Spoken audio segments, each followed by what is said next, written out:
Mangrol marketing યાર્ડમાં મગફળીની ખરીદી હાલ ચાલુ છે તેમજ મગફળીને લઈને વિવાદ ચાલી રહ્યો છે। માર્કેટિંગ યાર્ડમાં યુપી, એમપી અને રાજસ્થાનથી માંડવી આવતી હોવાના આક્ષેપ થઈ રહ્યા છે, જે અંગે સરકાર દ્વારા યોગ્ય તપાસ કરવામાં આવે તેવી માંગ કરાઈ છે। તો બીજી તરફ યાર્ડના વહીવટકર્તા તેમજ ખેડૂત તાલુકા પ્રમુખ એમએમ પાર્ટી માંગરોળ માર્કેટ યાર્ડમાં અત્યારે જે ખરીદી થઈ રહી છે એમાં ભ્રષ્ટાચાર થઈ રહ્યો છે। ભ્રષ્ટાચાર એ રીતે થાય છે કે ખેડૂતોના નામે મગફળી જોખી લેવામાં આવે છે। ખરેખર આ માંડવી માંગરોળની છે જ નહીં, આ યુપી, એમપી અને રાજસ્થાનની માંડવી છે, કારણ કે એમાં દાણા જ નથી માંડવીમાં। એટલે એને તાત્કાલિક દ્વારા એની તપાસ કરવામાં આવે અને સરકારશ્રીને મારી નમ્ર વિનંતી છે કે તાત્કાલિક આ લોકોનું જે લાયસન્સ છે એને રદ કરવામાં આવે। નજરે જ છે, જોવાવાળા બધાને ખબર પડે છે, હજારોની સંખ્યામાં ગુણો પડી છે, બધી બહારની માંડવી છે, અહીંયાની લોકલ માંડવી જ નથી।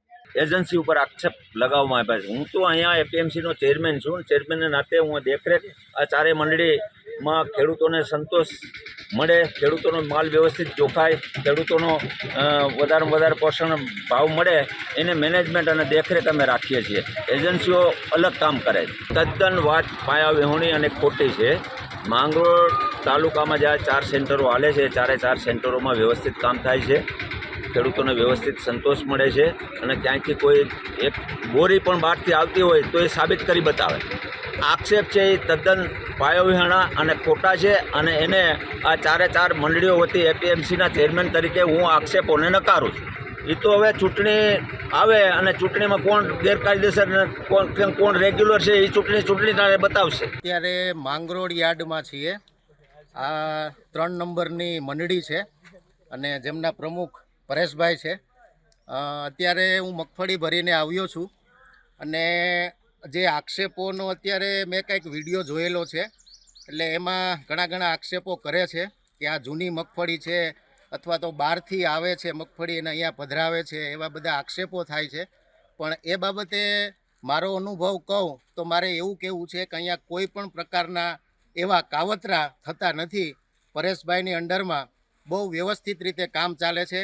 હું સવારે જ્યારે આવ્યો મારું ટ્રેક્ટર લઈને, એટલે સૌથી પહેલાં મને ટોકન આપવામાં આવ્યું, મારો ટોકન નંબર 12 હતો।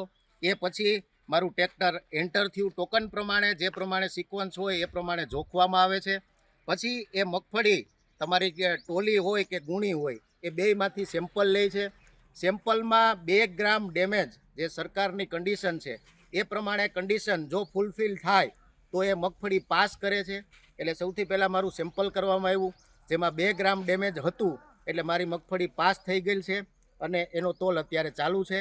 પરેશભાઈના અંડરમાં બહુ વ્યવસ્થિત આ કામ ચાલે છે। મને મારા કહેવા પ્રમાણે જે અત્યારે આક્ષેપો થાય છે એ તદ્દન સાવ ખોટા છે અને એના પાછળનું શું કારણ છે એ હું ખેડૂત છું એટલે મને કાંઈ ખબર નથી, બટ એ જે આક્ષેપો છે એ તદ્દન ખોટા છે। પરેશભાઈએ દરેક ખેડૂત પાસે જાય છે અને કહે છે કે અહીંયા પાણીની વ્યવસ્થા છે અને ચા પાણી પણ પીવડાવે છે। તો પરેશભાઈ, તમારો ખૂબ ખૂબ આભાર, અમને ખૂબ સંતોષ છે।